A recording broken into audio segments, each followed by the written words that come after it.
back to Superior Sunrise. Like I said, when we were going to commercial break, we were going to have a very special guest on with us, Kaycee Anderson.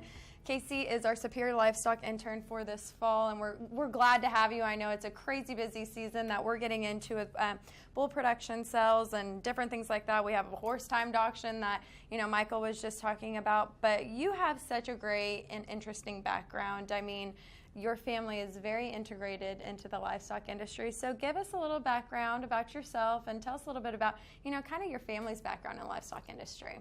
Yeah, so I'm originally from southeastern Colorado. I grew up on a ranch there. I've got 3 younger siblings, Larkin, Ace, and Owen, and we're the 4th generation. Mm-hmm. And then my mom is from a ranching family here in Fort Worth, so it's been really awesome to grow up and be able to experience how the ag industry differs between 2 such drastically different places. Between Fort Worth and rural Colorado, so much is different, but it's been awesome to see those changes and how people adapt to that. Tell us a little bit what it's like kind of growing up on a ranch and being a part of a ranching family like yours. I mean, you guys ranch obviously Colorado, like you said, and then Texas. I know you guys have places in New Mexico as well, and maybe a couple other places. But you guys are a diverse operation. Yes. And you've got a lot of moving parts to make it happen. So what was that like kind of growing up and then now continuing to still be in the industry? Right. So it's been awesome growing up, having to deal with all that diversity and having to stay on your toes and be able to understand so many different parts of being in the cattle business and knowing that it is a business.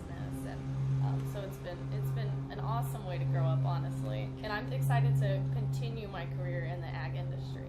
Do you see more young individuals? I know, tell us a little bit about you were going to school and things like that, and what you're studying and things like that, but do you see a lot of your friends maybe who grew up in the same industry not wanting to come back into it as much? I mean, what's your driving force to come back and be a part of the industry? Right.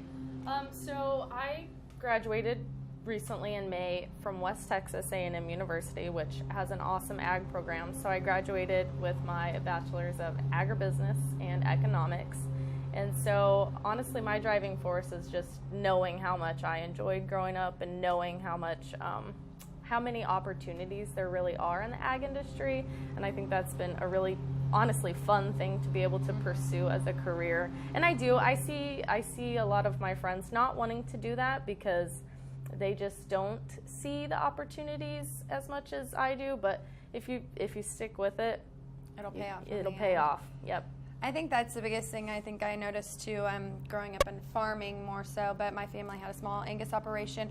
I just didn't know if I wanted to get back into it because it's a little nerve-wracking, especially as the industry grows, but people continue to grow with it, and you don't see a lot of younger generations coming back to the ranches and the farms per se. But I think it's really interesting that you guys have such a neat family history in it. Yes. I know Missy might be in there today, and she might be buying cattle, and I think it's really great to have you a part of the Superior family on that aspect of it, but now have you in the office with us. So we're excited to have you here. I want to thank you for being on this morning, sharing a little bit about your family history and your story in the livestock industry. Well, thank you. Well, thanks for being on. When we come back, Ralph Wade, don't go anywhere.